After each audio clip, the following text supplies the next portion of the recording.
What's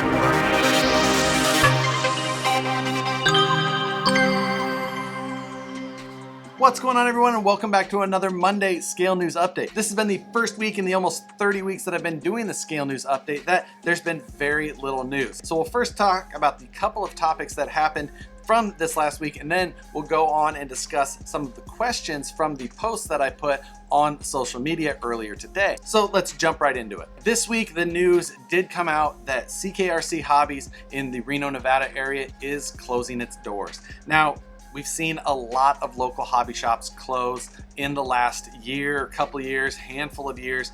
In general, it's just a tough time for local hobby shops. Hobbytown Concord also closed down earlier this year, another really large hobby shop in this area. It's always unfortunate to see. Support your local hobby shops when you can. You know, I know that a lot of hobby shops don't necessarily stock the things that you need, but if you don't go in there or talk to them, at least try and reach out and hope that they can bring in the things that you would use. Maybe you can support them more. It's important to shop local when you can. I know that not everyone has the luxury of having amazing hobby shops near them. We're really lucky here in the Sacramento area with having multiple really nice hobby shops. Fast Track Hobbies is closest to me, and then RC Country just on the other side of town. Both are fantastic shops. I've showed both of them in video. But onto some more positive news. This weekend, I went up to Cisco Grove where the guys are setting up for Axial Fest already. Took the new Axial Blazer up there, did some trail riding, got a little bit of a view at what Axial Fest is going to be this year and how the courses are looking. It's going to be a great year. I hope that a lot of you guys are going to be able to make the trip out to Cisco Grove in a couple of weeks to experience Axial Fest. If you're new to the hobby or have been into it a long time, there's almost nothing like Axial Fest. Multi-day event. The trails are great to hit no matter what time of day, from sunup to sundown or in the middle of the night. I have an absolute blast. It's one of the most fun, and it can be an extremely relaxing event as well. It's not a high pressure competition or anything like that. Just go, have fun, meet new people, see friends, and hit a bunch of gates. Today, I also saw a post on GCM's page showing a new multi-piece 3D printed engine from Comma D. The one that the GCM guys showed today was an AMC 360 V8 engine. Looked great, highly detailed accessories all the way down to the oil filter. Just an awesome little model. If you've never seen his stuff, I'll throw a link down below. You guys can go check out some of the offerings that he has. So now let's jump over to some of the questions that were asked on the posts that I put up on both Facebook and Instagram looking for topics to discuss in today's video. Urban had posted the question, how to get ready for a multi-day event, what to pack and what not to pack. I'll use Axial Fest as an example without getting into things like food or toiletries, things like that. But Axial Fest is at about 5,600 feet. So during the day, it can get plenty warm, you know, in the mid 80s, maybe 90s this time of year. But at night, it can cool off quite a bit. So make sure that you bring both, you know, hot weather clothes and cool weather clothes for Axial Fest. I would probably suggest both long pants and shorts, as well as things like sunscreen. But then as far as your trucks, Axial Fest will have power available at places. You know, you'll be able to go charge packs and things like that. So make sure you bring your chargers or a charger that you can run off of your vehicle. As far as tools, bring the basics. Don't go overboard. If you need something crazy, there is going to be somebody who packed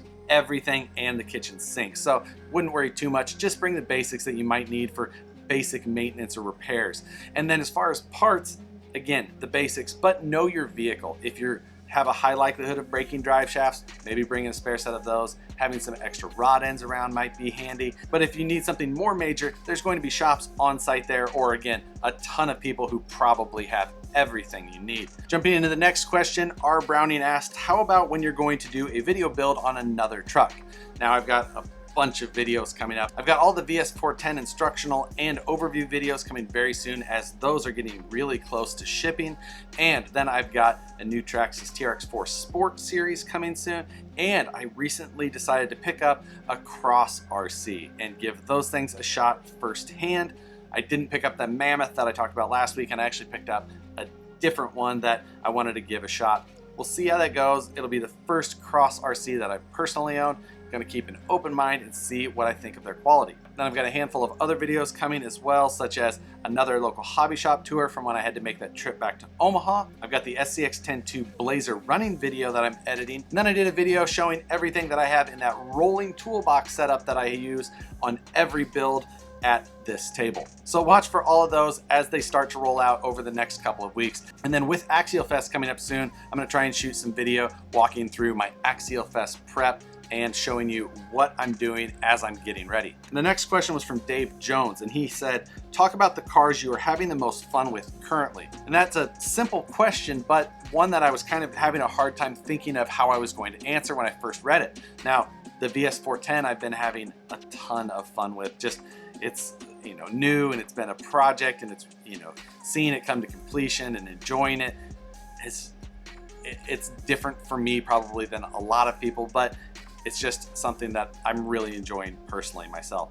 But at the same time, I took the Blazer out this weekend up to Cisco Grove with all those guys and had a blast with it. There was 6 of us or more driving the same truck, doing the same line.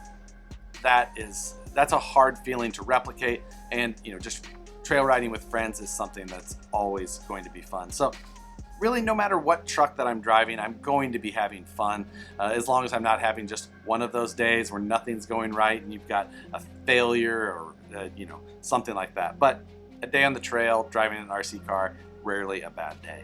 And the last question was from Jho, and it is, why does Harley talk like a robot? I don't have an answer to that one. Interesting question nonetheless, though. But with that, guys, we'll wrap this one up. A slow week for news topics, but had a little bit of fun with some questions anyway. Hope you guys will join me next Monday for another Scale News update. Hit the like button if you enjoyed the video, subscribe if you're not already, and I'll see you on the next one.